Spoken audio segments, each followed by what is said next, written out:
Hello, everyone, and welcome to this session of FCI Live 2025, Getting the Store Open, a conversation with Chris Gilbert. My name's Chris Dilley, FCI's Director of Startup Support.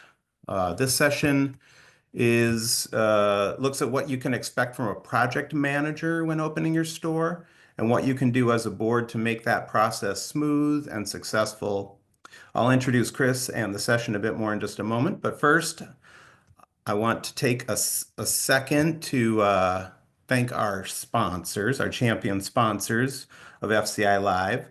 We've got NCG, National Co-op Grocers, Dot Co-op, and Colluminate, all making this series possible. Thank you all so much for your support. Prior to joining FCI, let me go back here a little bit. Prior to joining FCI, I myself spent 22 years in retail co-op management, mostly as the general manager of PFC Kalamazoo here in Kalamazoo, Michigan. Moving and expanding our store once before moving into a management on contract role through Colluminate. And during that role, I did spend time managing the opening of Detroit People's Food Co-op, which opened May of last year. So today I'm excited to welcome Chris Gilbert of CTG Retail Services. Chris has been in retail grocery business for over 34 years. He worked every position in the store of a big box supermarket retailer in New England, and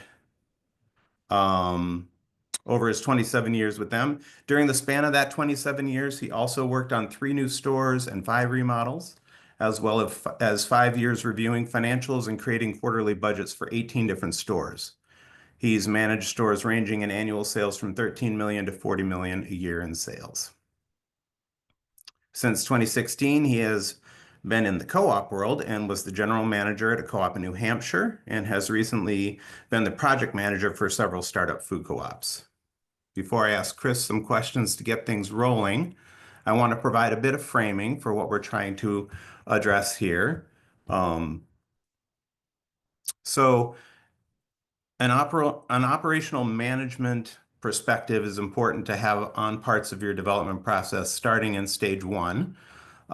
Considering how to operationalize market studies and considering pro forma assumptions, for example. As you progress through the stages, this perspective becomes more and more important, as a stronger operational eye on the project will provide the best chances for being set up from the start with physical plant, systems, and staffing that can service long-term success for your co-op, making all your hard work getting to this point worthwhile. By the end of stage 3, you will have identified and hired a general manager, but finding that GM that can run a store doesn't always mean you found the right person to get you through stage 4, choosing equipment, holding the general contractor to the plan, setting up systems from HR to the POS before you open. Many co-op boards are turning to contract project managers to provide the setup in stage 4, and then intentionally work with the GM to get the staff hired and hand off operations. As you make your way to the point of hiring a project manager and/or a GM, we want to shed some light on what to consider, what to look out for, and what to prioritize in that process. So that's where our conversation with Chris will begin today. Chris, let's have you start off with a brief introduction to the role of project manager and what's expected of a project manager, and why or when should a co-op consider engaging with a project manager in your view? Sure. Good afternoon, everyone. My name is Chris Gilbert. The project management role is an interesting role. It can come in all different shapes and sizes. I've been brought into stores that have just started construction, and their GM said, "This is too much for me," and I've left. I've been brought in months before construction even starts to get construction going, and I've been in the stores where they're still in stage 3. Have decided that their GM pool isn't great. It doesn't have that managerial and construction expertise. So I've come in to get the store open, set up operations, and then work with the general manager at opening, hiring, training them before passing it off. It's a project management role I look at it as somewhat flexible.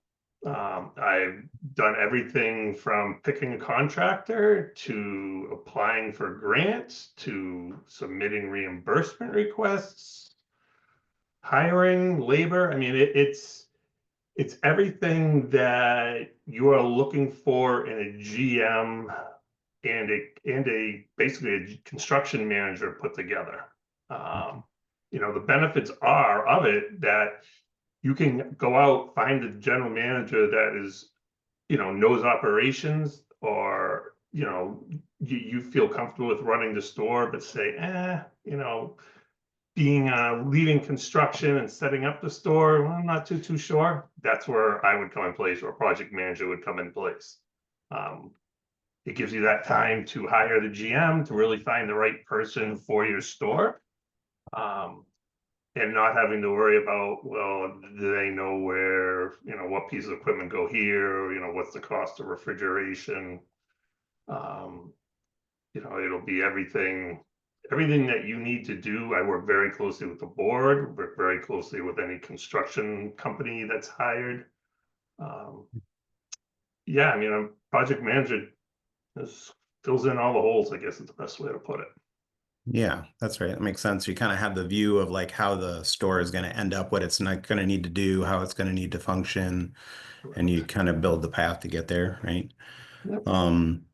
So one, you kind of alluded to working with the board. So when you come into a new project, what are you doing to like orient yourself to that community and to the vision of the co-op? How do you get yourself sort of on the same page with what they're looking for? Sure. Communication's huge. There cannot be enough communication between the board and a project manager. I mean, you all well know that boards, doesn't matter what the size, everyone has their own thoughts, everyone has their own opinions, about what the store looks like, what the community needs. As a project manager, it's taking all that in, kind of summarizing it all, and giving it back to the board as, this is what I hear, this is what I see, this is what I see working for you. I visit the communities of the store, of the area that you're planning on being in. Yeah. I usually end up talking to the town, whether it's the town manager or, I've talked to the mayor. It all depends on what the town setup is, to get a good feel of what the town is exactly looking for. Some towns really want you or want to step in and help you out. Others will just kind of give you the idea of, this is what we need, and do what you want. But communication, there can't be enough of it. There really, truly can't be. Yeah. There are times I feel like I'm being annoying to a point. But it's how we get all the information and how the community gets the store they deserve. Yeah, that's awesome. So, yeah, do you work with volunteers beyond the board ever and engage with them in different ways? Yeah, so, and sometimes I help with fundraising, so I'll be with volunteers. A lot of the stores I've worked with have volunteer design committees. They bring in different members. There's construction committees, building committees, design committees. So working with volunteers is huge. It is a big part of it. Volunteer organizations just in the community alone, are a big part of this. And Yeah. you want to be ingrained in that community from start to finish. So Yeah. How do you think about balancing sort of like they're hiring you, they're bringing you in as a technician, right? You know the business of grocery. And then you're working with communities that know, what they know about what their needs and desires are. How do you balance that sort of like the the knowledge you're bringing to the table with sort of like the vision that they have? yeah, I look at that as, I'm bringing the experience. 30, 35 years, 36 years, whatever it is now that I've been in retail, I've learned what areas, what communities looking for, and that's what I'm bringing to the Yeah. board is, this is what I've seen work. This is what I've seen not work. And sometimes I have to be the intermediary and to say, okay, you want this, this is what I think will work. And there's a little pushback. We try to find something in the middle. So Yeah. it's a lot of give and take, but it is a lot of bringing the experience to the table. Yeah. Yeah. That makes sense. Um, and when you come into communities, do you tend to be working like full-time right off the blocks, as a project manager? Or have you ever phased in? Yeah, it's more project dependent.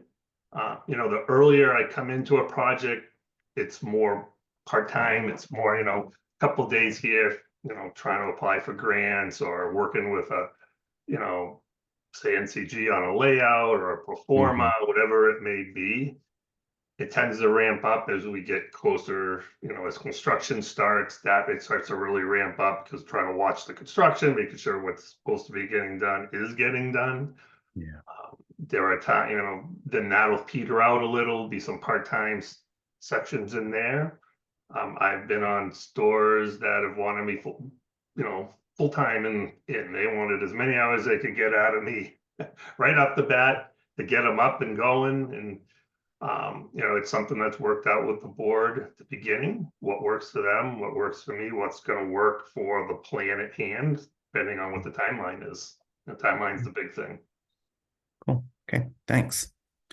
So one thing as we were prepping for this, we were talking about that seems a pervasive issue that can really stymie a project is financial readiness. So let's talk about what you're looking for in terms of financial readiness when you join a co-op, and what should boards make sure they have in place by the time they're ready for a project manager, and then what role do you think a project manager can play in moving toward that readiness? Sure. I thought a lot about that question and what exactly financial readiness means.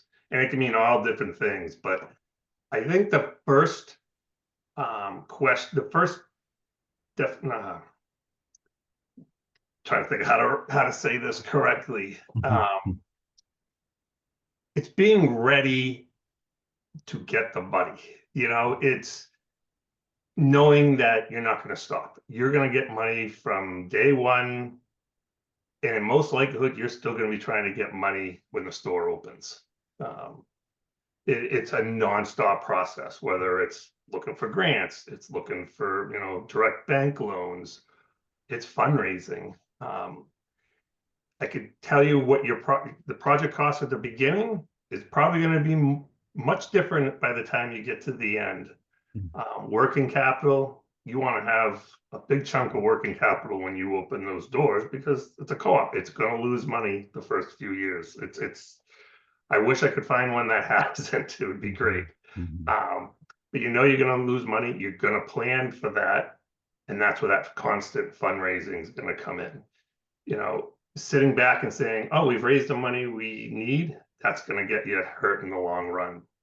You want to be you go into this knowing that you're going to be raising money one way or the other, and it's accepting that. And once you accept that, it makes the whole process easier because you're just going to keep raising the money. It's not a surprise. Um, you know, it's much better to get as much money as you can and say, go back to the members at the end and say, hey, we have a surplus. We're going to give Yes. you some money back. I haven't seen that happen yet, but it would be a great thing to have happen. Yeah. I think of that as more runway, right? To get yourself Yeah, to stability, right? yeah, Don't have too exactly. much cash, that's for sure. And that's the big thing is just knowing that you're going to keep needing to, and it's not easy. It is not easy. Right. And it's having that money in hand prior to construction. That's the big thing. You don't want to be 6 months into construction still trying to find your money, because the project's just going to stall out. If you've had contractors and they're not getting paid, they're not going to be happy. Um, It's having that money ready, or knowing that once you get to, HVAC units installed, you're going to get a chunk of money because of that. But it's having that money in place. Yeah, that makes a lot of sense. Yeah. Um, okay. Yeah, and do you sense do you have a feeling like the boards you've worked with have a pretty good handle on the pro formas that they're working with usually, or do you have to spend some time orienting them to operational elements of that? Talk a little bit about Yeah, that. the performer is not easy in itself. No, no, There's complicated a thing. lot of parts to it, and I usually do spend a lot of time explaining the pro forma. The different sections, what it means. A lot of boards just look and go, all right, I need $5 million, as a source or as a use, and I need $5 million as a source, but I don't necessarily know where that's coming from, whether it's holding costs or, architect fees. And then the other part of it, okay, once you're open, what's your debt ratio? What are these expenses? Are all expenses, even included in there? So it is, I found it very important to sit and explain the performer to a board, not necessarily line by line, but showing them and explaining to them what the different sections are. Because then it just makes more sense to everyone when you say, hey, let's just add a new oven to the store. Okay, that's $10,000. Well, that 10,000's got to come from somewhere, and it's adjusting, different lines to make up for it. So it's good that everyone has at least a basic understanding of it. It helps. It helps in the long run. Yeah. Yeah, that's great. And there's bound to be changes and adjustments along the way, right? Like Uh, you just said. So right. It's a constant edit of that performer. yeah, it's never going to be a perfect smooth process. So No, these nope, things are going to for have to be sure. adjusted. Yeah. So in earlier stages, a board is often in the position of having to make decisions that can deeply impact, like, how the store is going to operate long term, if it's equipment or store design or things like that. So give us some examples of how those early decisions can unintentionally hinder store operations and maybe have resulted in costly or time-intensive changes, things that you'd want to avoid if you could going forward, and Sure, boards should be on the lookout for. sure. If you've selected a site and you're already working with an architect, the big thing is picking an architect or someone who's going to do your layout of your store that has done at least grocery stores before, um, if not co-ops. There was a store I've worked with that had an architect design their store, and it was not supermarket friendly. Mm.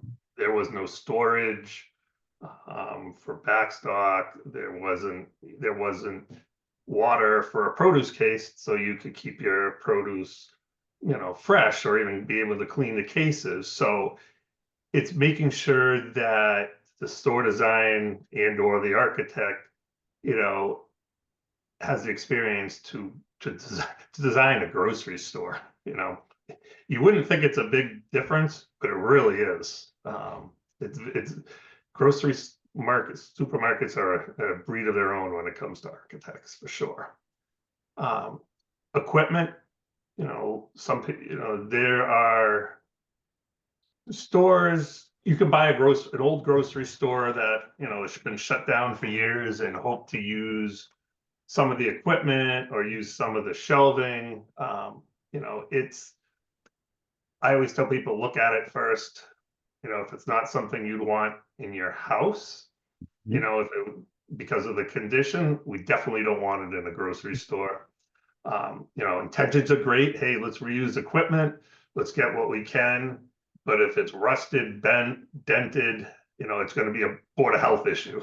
You can't have any of that stuff in a store. And while it was great to have, um, you do got to be a little choosy on what it is. You can get used refrigerated cases. Those will work for the most part, most of the time. Some of the smaller stuff it'll take up room in your in your store that you got to move 17 times during construction. Mm. So that's one of the things I talk to people about. Um,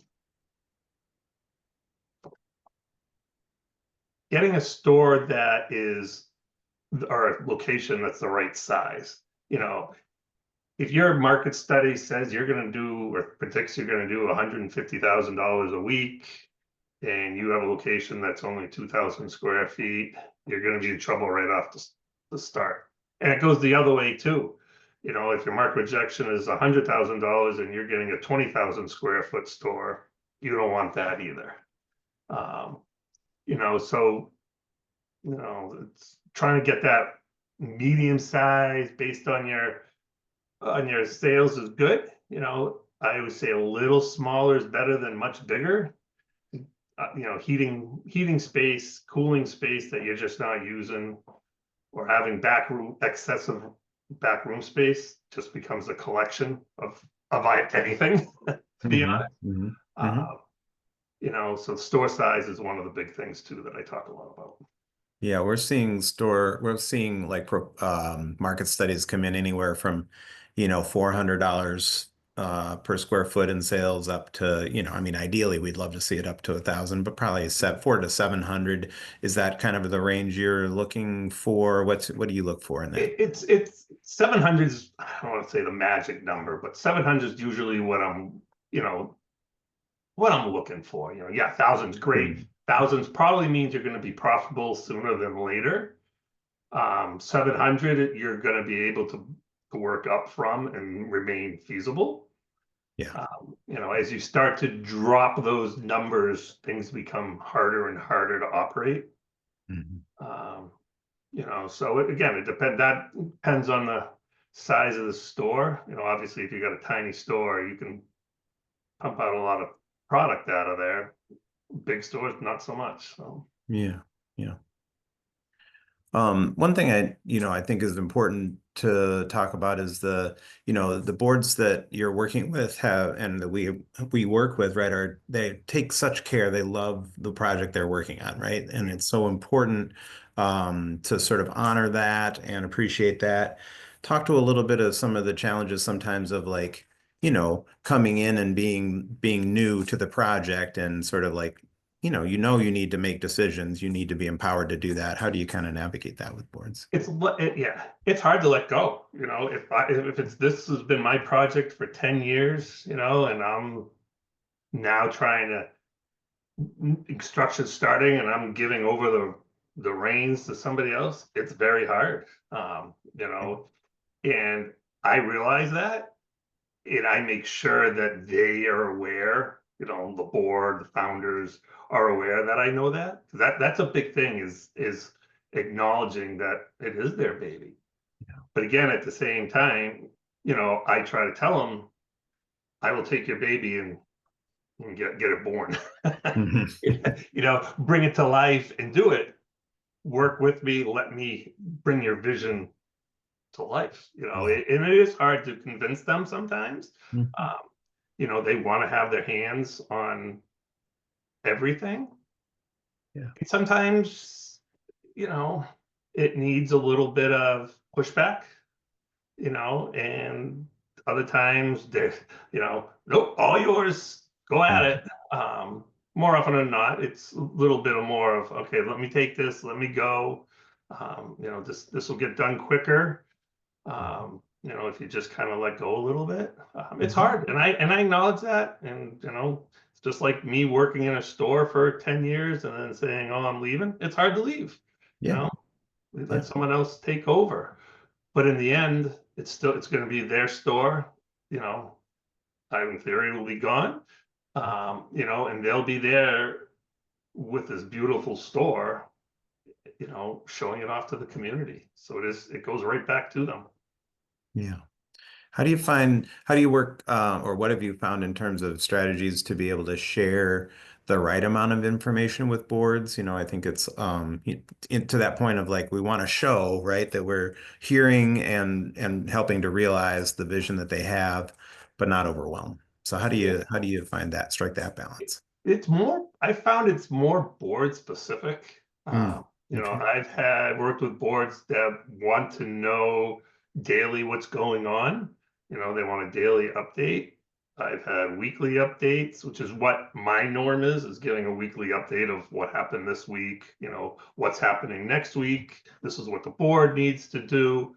I've had other boards that just do it, just if you have a question, let us know.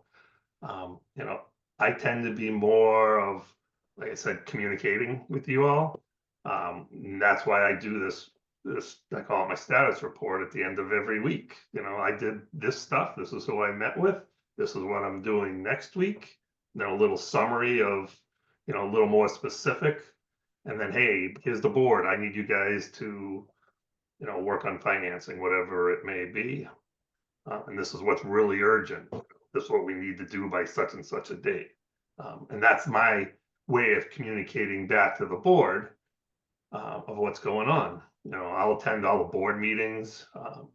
Most boards usually have one or two people that tend to be the direct contact with me, so that all the different board members aren't all asking questions and such. But it's usually been the president, actually, to be honest, and one other person. So it's our way of. I prefer to be able to communicate something weekly. If I have questions that come up, they can easily get answered. But at the same time, if something comes up, I'm definitely going to be emailing too. So Yeah, timely. Communication is key. I can't stress that enough. Right. Very good. So then, of course, the time will come when it's time to transition to the general manager.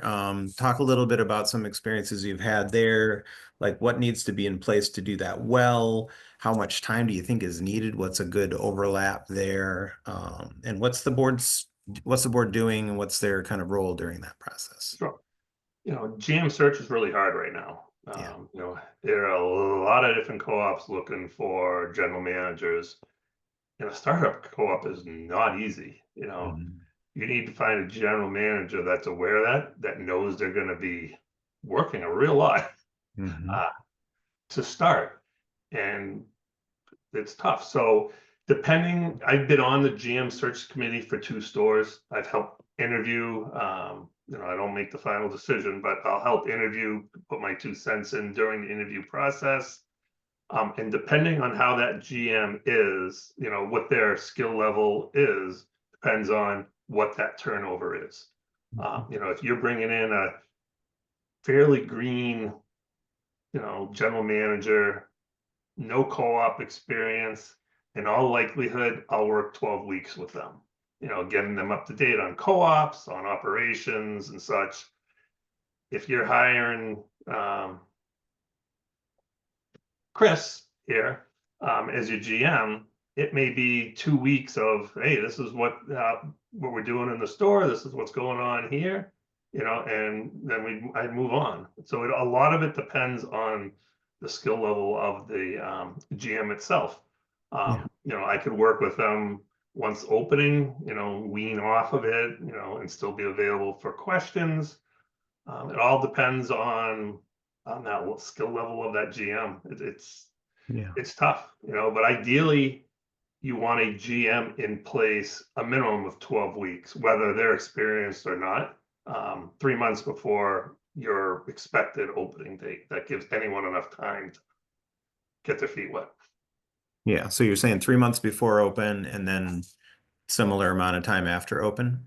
It could be less. Yeah, it all depends on how comfortable they are. In the punch list kind of thing, if they're good Correct. with just that. Yeah. Correct. Yeah. And you said something, I think it's worth kind of digging into a little bit. You said if maybe they're seasoned at operating a grocery store but have no co-op experience. What's that part? Talk a little bit about like where that part is and how you support them in developing that sense. Yeah, it's explaining to them, the difference between a co-op and a big box grocery store is the people.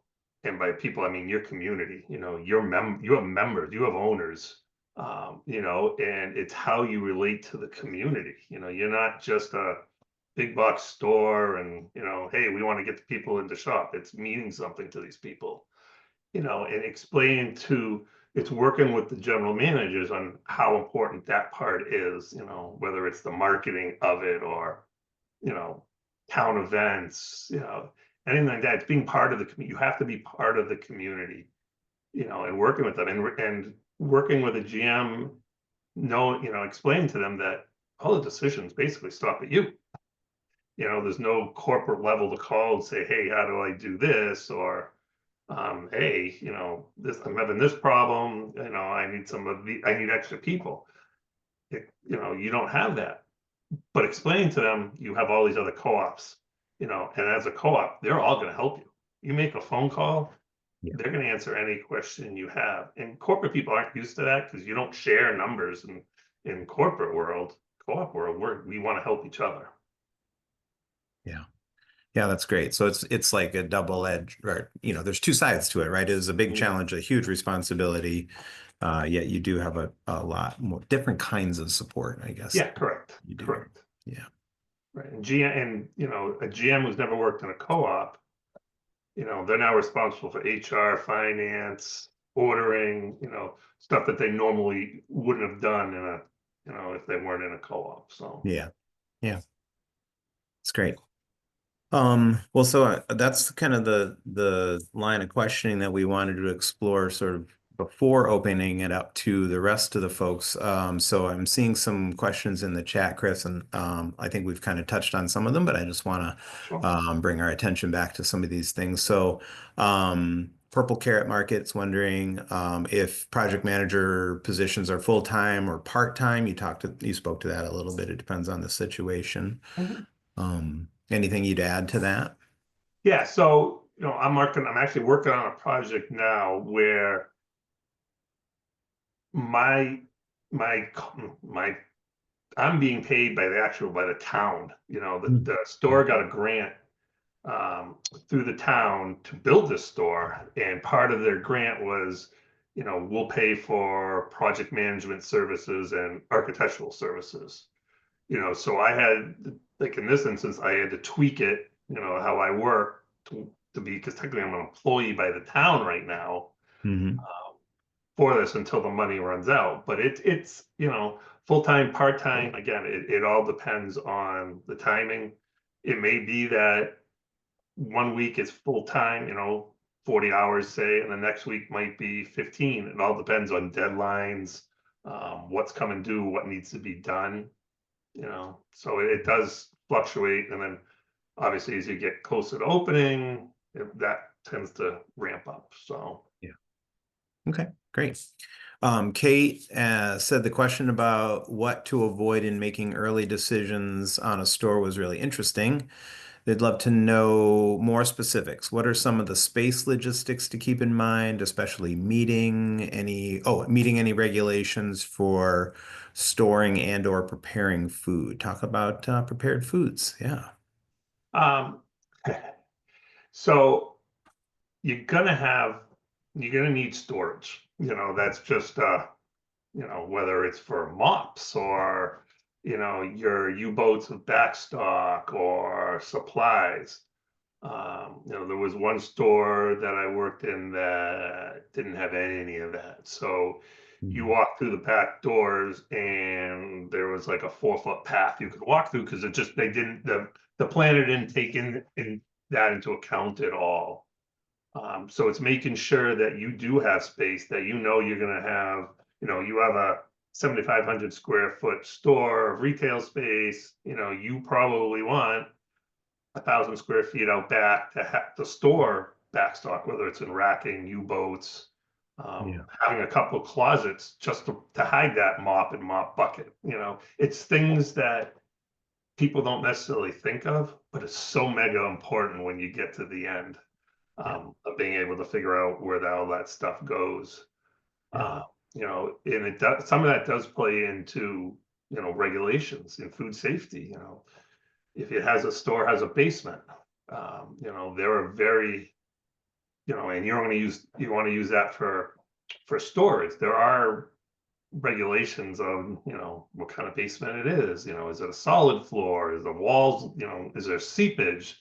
So it's just a lot of things that do come into play when you are looking at food safety regulations, and a lot of that's going to depend on the condition of that room.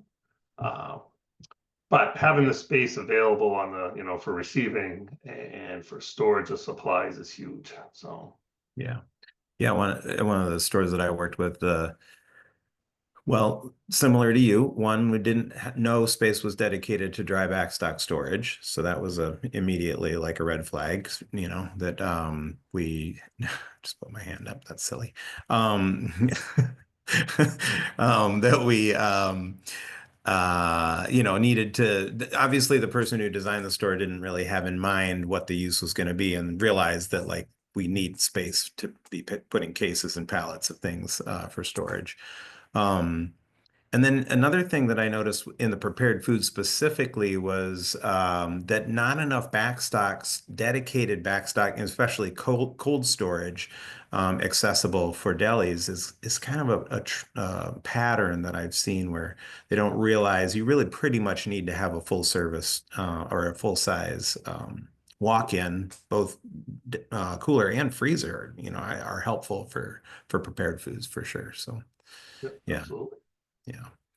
Um, okay, so then Linda was asking, what's a source for project managers? So Chris, you're one, you have a business. Talk a little bit about what you do and how do people get in contact Um, with you?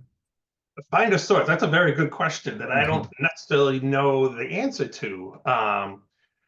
I believe NCG, you could reach out to them if you're working with them. They might know some.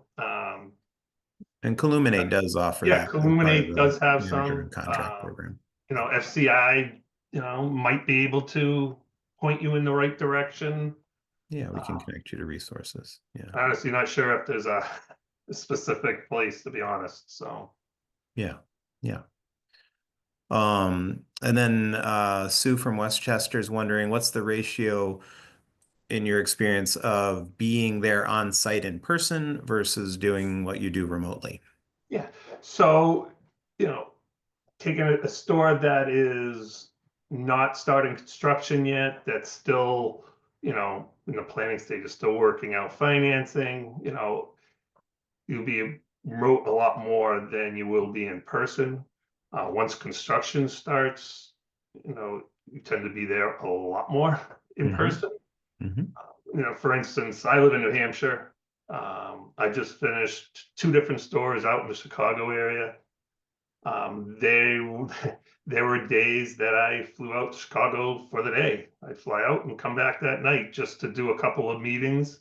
There were some weeks I was there the entire week, and there'd be times where I'd go 3, 4 weeks even because absolutely nothing was happening other than computer work. So it all depends on where in the project it is, what's going on exactly, kind of determines how much time is spent at the store versus not. Yeah, thanks. A couple folks bringing up Seven Roots as a store designer. Have you had the chance to work with them and sort of, what are ways you've found with Seven Roots or other store designers where you sort of have to come in and like what kind of feedback or process part are you playing in that process with that store designer? Yeah. So I haven't worked with Seven Roots. I worked with Firebrand, a couple others. NCG obviously was one of them too, and I don't remember the third. Um, but for the most part, if the design groups I've worked with have been fantastic. The ones that have worked with co-ops, they know what you're looking for. They know produce is going to be, a focal point of your store and local items and such. So they do work really well, and I work really well with them. So usually I've gotten the plans from them and look it over, and we have a conversation and make a couple of minor tweaks here and there. But for the most part, I haven't had to do real big tweaks on it. Yeah, And I usually, like, again, it's adding, hey, we just need a little bit more storage. It yeah, tends to be what it is, yeah, or adding water for the produce case. I don't know why some people forget that, um, yeah. but it Yeah, is. I think that you're just like speaking to that sort of the operational piece and whoever you have doing your store design. I feel like there's three important points of contact with store design, and it is the designer themselves working with the architect on the whole project. So there's I design grocery stores, there's the building architect, and then there is that third important leg which you provide of the operational view, right? And I've found that often architects need um, it can feel like a tussle between the store designer and the architect if we don't assert that sort of operational point, third sort of break the tie, right? We're breaking the tie. We're coming in and saying, this is not going to work. Architect, this is not going to work. You got to listen to the store designer, or, store designer, I really need you to help me move this in this direction over here. And that I think, like you're talking about with balancing the amount of backroom storage, the right amount of space in the deli and things like that. I think the service you bring as a project manager, that part is key to the store design process, I think. Yeah, the operational part's the big thing. I've worked through it. I've done it. I've spent years, Yeah. in Yeah. the stores that, you tend to know the odd things, Yeah. where you Yeah. want a water spigot, just Yeah. works out just right for the store. Now is the time, while you're designing the store, it's the time to get that in place. Yeah. Much harder to add it in after the fact. Awesome. Lots of love in the chat for Seven Roots. That's awesome. I'll let them know. Are there other questions that folks want to put in the chat that we can dig into?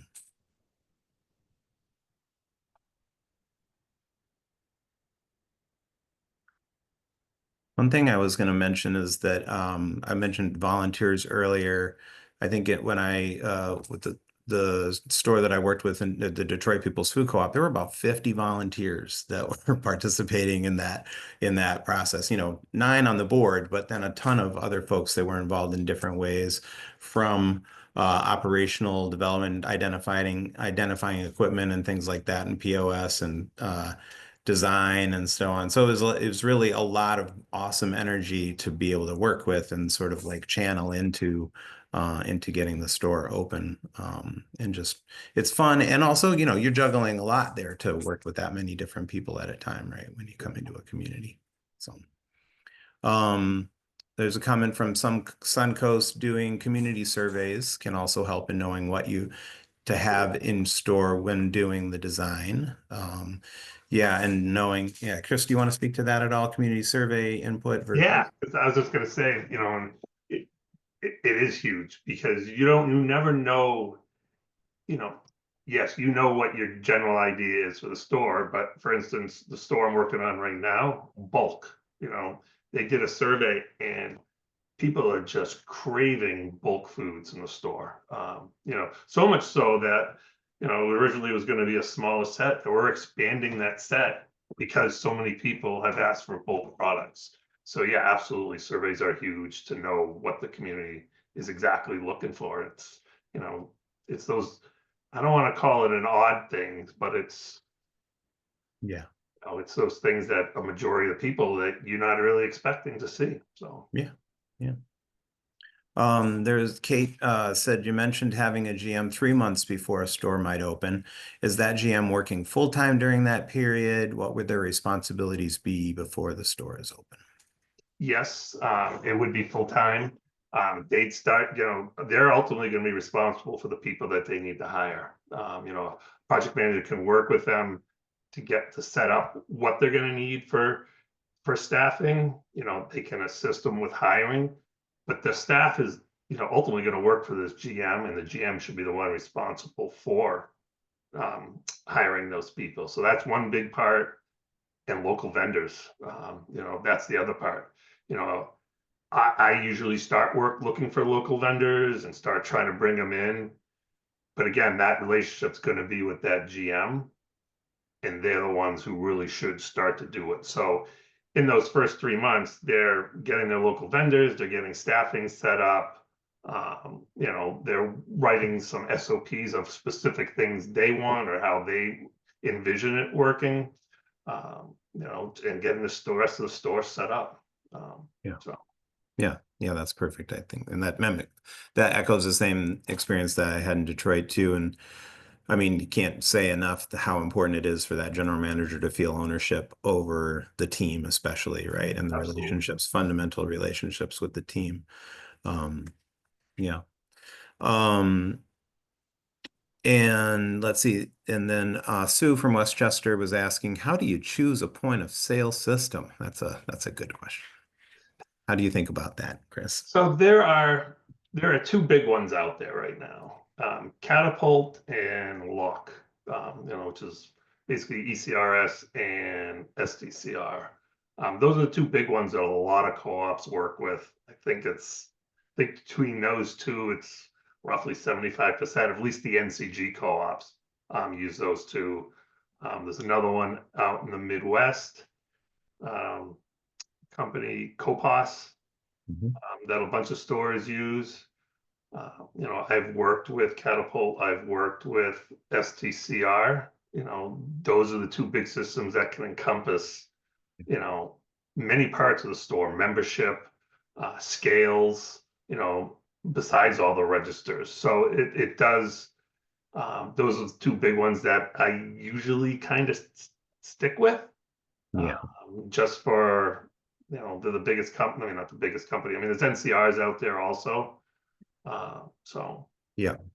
Yeah, Kate's asking for a little more clarity. So Kate, we're talking about Catapult, which is ECRS, yep, and then Lock SMS. Oh yeah, thanks. yep, James put that yep. in the chat. Um so then Janiqua lifts this up. I think it's really an interesting comment. So I've now been hired on two projects way early for GMs to be hired, like 2 years before the store opening, and have had to put on several different hats in order to progress each co-op. What would you suggest to help guide boards on things they just don't know regarding the journey to come? It's a big question. Go for uh, it. it is. I every project I work on, I learn something new. That's for sure. And it's one of the first things I do when I come on board with a board is kind of try to explain to them what the timeline is going to be to opening and all the different things that I can think of, that we're going to come across. Um, and that's all different things, all different shapes and forms, and financing to equipment, cleaning. There's a whole bunch of different things, and it's just listing them out. Because there is so many things that boards just don't usually realize, and it's not because they haven't thought of it, it's just they don't know to think of it. uh, and a lot of that comes out when you get a basic layout of a store. A lot of the questions start then of, well, why do we need this, why do we need that, where's this. It's just trying to spell it out to them as early as you can. And then there's still going to be things, that you stumble across that you weren't expecting. And speaking of that, it's expect the unexpected. There's always something that comes up. Yeah, yeah, yeah. Thanks, Janiqua. That's a really great question, and I appreciate you lifting it up for sure. Are there other questions that we can explore?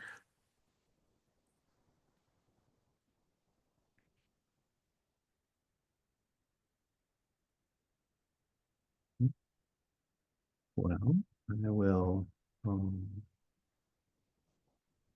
share my screen again here and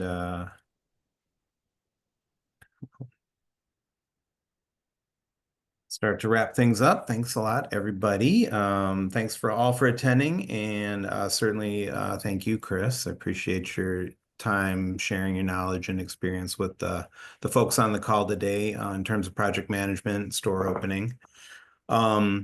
Folks, you'll all get a 2-minute survey emailed out to you if it hasn't been already very soon today. And so please, it really does help a lot to have you all fill that out. Take about 2 minutes, and the feedback allows us to keep improving the content and keep these sessions free of charge. So thank you in advance. Um, Couple of sessions coming up I wanted to allude to. So later tonight, 7 p.m. Eastern or 6 Central, etc. Intricacies of multi-stakeholder co-ops. So this was with independent consultant Alana Hines looking at multi-stakeholder in terms of consumer worker co-op, consumer producer, etc. So that should be a really interesting conversation.